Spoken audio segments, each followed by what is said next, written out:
Introduction. Today we're going to talk about The Legend of Zelda, Tears of the Kingdom. This is a game that was released on the Wii in 2009, and it's probably one of the best Zelda games ever made. It's also pretty long, so if you're like me and don't have enough time in your day for this kind of thing, then maybe you should skip this post and come back later and have finished writing about it or something. Story. The story is about a kingdom that has been invaded by an evil force. The hero, Link, is a young boy who must save the kingdom and defeat Ganon once and for all.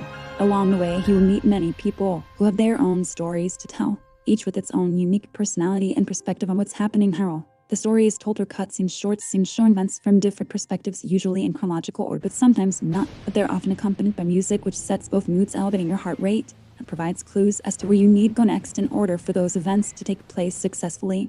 Characters. Link is the protagonist of Tears of the Kingdom. He's a young boy who wants to see Hyrule destroyed, but ends up saving it from Ganon instead. Zelda is Link's girlfriend and princess of Hyrule Kingdom in the game. She's also one of Hyrule's greatest heroes, known for fighting off monsters by herself.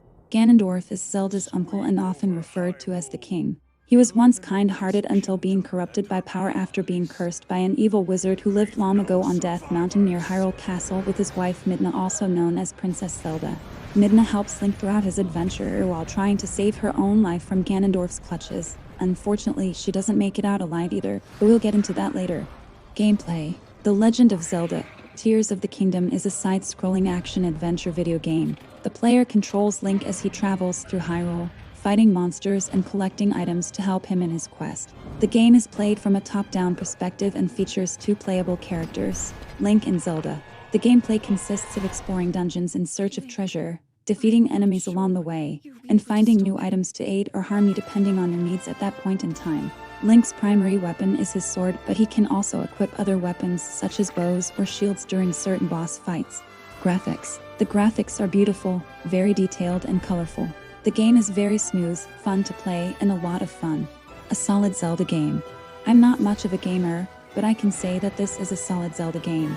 The story is good and the characters are great, but the gameplay isn't quite as fun as other games in their respective series. The graphics are beautiful and it's easy to get lost in them for hours on end.